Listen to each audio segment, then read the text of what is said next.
Hello po mga kalinga. Panibagong reaction video na naman po ang inyong matutunghayan sa gabing ito. At syempre, ang ating re-reactionan po mga kalingap ay ang charity works po ni Rowell of Malalag. Yes po, ang charity work po ni Rowell.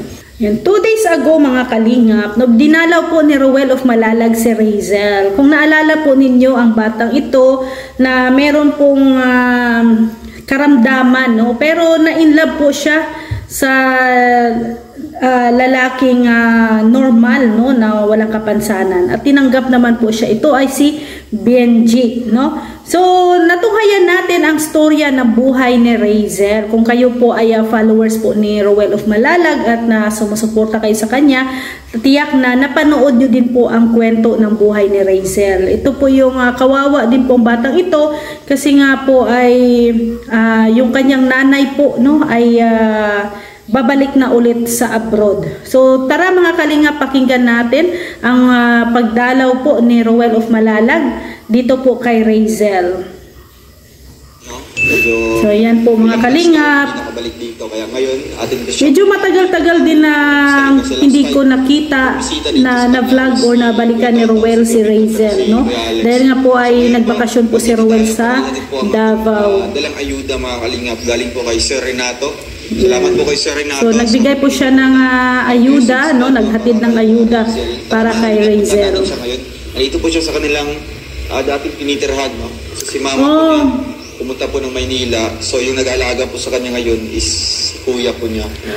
Okay. So si Razel po ay bumalik po sa poder ng kanyang kuya. Kasi nung last na vlog po ni Rowell sa kanya, no, dalaw ni Rowell, ay doon po sa isang apartment, no. Pero that time ay nandoon pa ang kanyang nanay, no.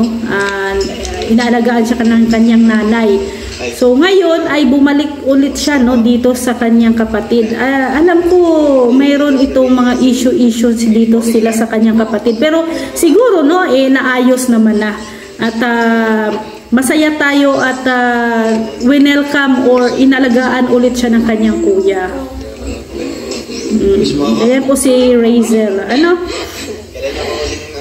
Sobrang to, kahit sa kabila ng kanyang kapansanan ay naging masaya pa rin po sa buhay si Razel. So yan ang ang kagandahan dito kay Razel. Walang negativity na inaiisip, no, or nararamdaman si Razel, pero puro lang talaga, puro positive. Anong balita ni mama? Ay, naghihintay pa din po na po. Okay, ang balita sa kanyang mama ay naghihintay daw ng ticket, no? Balik abroad. So saan siya ngayon? Sa Manila? So alam niyo mga kalingap, hindi naman natin masisisi kung nakapag-desisyon ang mama niya na bagbalik abroad. Kasi nga po sa hirap din ng buhay, no? Nakakaraos naman bukay po tayo. Sinasabay ka ni kuya mo. At least ngayon kahit papano ay may tumitingin, no, kay Razel. Ito siya kaling kanina. Opo.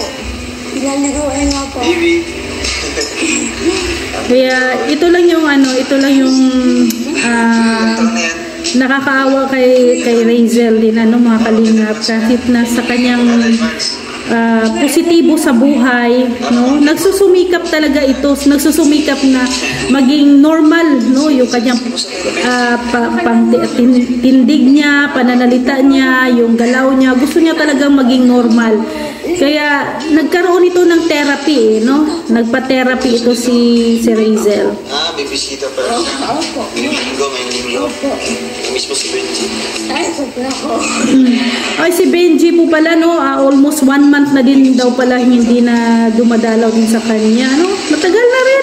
Ano mas mo kay Benji? Yung panood niya ito sa vlog natin. Lagi lang ko siya mag-inom. Dito po kasi ito, hindi ka ako palagi. Dito si Kuya Alex mo. Hello po. So ano itong mga pagbabago nung na-therapy ka? Ilang beses na? Dalawa? Opo, dalawa po. Una sa taas ng bahay. Una doon sa baba. Opo. So anong mga pagbabago doon? Anong development? Hindi na pa ako naninigas po ng masyado. At least nakatulong, no? Nakatulong ang kanyang therapy. Ano, Tapos nahihirapan po kumaginga. Noon, nahihirapan siyang huminga Tapos po noon. yung kamay ko po, nakukontrol ko muna po. Kahit pa paano po. Minsan nga po yung ano po kami, nasa boarding house. Wala po na nakasubo po sa... Kakaiyak naman to si Razel. po. Nakakaiyak ang kwento. Wait lang po. Exciting ba yan? Sinabahan ako.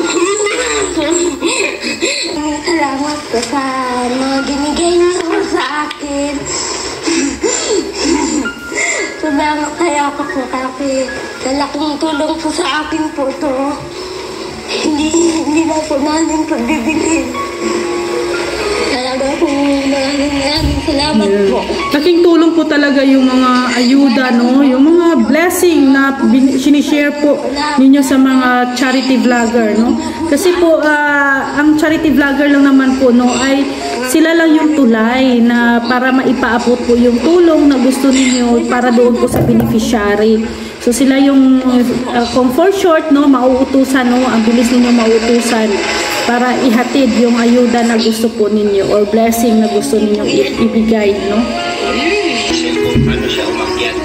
Yan po, dyan po pala humihiga si Razel.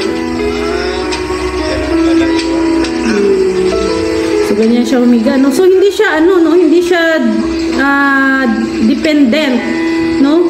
Hindi siya umaasa sa iba, kundi kung kaya niya lang gawin, no? Ginagawa niya na. No? Yan yung kakabiliban mo dito kay Razel talaga. Kasi hangga't kaya niya, no? Hindi talaga siya sumusuko. No? Kaya ito ay din, no? Nakakabigay ng inspirasyon, no? Sa karamihan na kahit na konting problema, no, may iba kasi, no, kahit na konting problema ay sumusuko na agad, pero tingnan niyo po, no, tingnan niyo yung kalagayan ni Razel, no, ganyan na nga yung kalagayan ni Razel, may kapansanan na siya, no, iniwan po siya ng kanyang nanay, no, ang kanyang ang mahal niya sa buhay na si Benji ay malayo sa kanya, pero nagsusumikap pa rin siya, no, naging pa rin siya positibo. Naging positibo pa rin siya sa buhay. Yan yung niya talaga mindset niya, no, na hindi susuko. Ayan po, po siya. Po pala, no, continue pa rin yung kanyang therapy, no, nagte-therapy pa rin siya.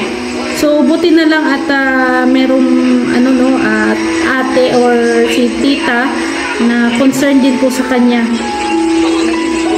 Pinupuntahan siya, no, parang siya, home service, no, home service. Ito pag si Razel ay continuous, no, ang kanyang therapy, tiyak ito ay gagaling din talaga ito, no, kasi siya yung kanyang isip ay napaka positibo, determinado, no, nagdeterminado talaga siyang gumaling. Sana po mga kalingap, suportahan po natin si Razel, no, mga kalingap. At sa mga hindi pa po nakapanood sa video na to, puntahan nyo po sa channel ni Ruel of Malalag. Doon po makikita po ninyo ang buong detalye, kwento, no, ng buhay ni Razel. So maraming salamat po. Please suportahan nyo po Ruel of Malalag, lalo na ang kanyang charity works, no, na ginagawa sa araw-araw. At syempre, huwag nyo din pong kalimutan, suportahan si Rachel Morales Vlogs. And also, please po, no, suportahan nyo din po ang ating founder na si Kuya Val Santos Matubang, Ate Edna Vlogs and Kalingap Rap. Maraming salamat po mga Kalingap. See you tomorrow. God bless everyone. Bye-bye po. Amen.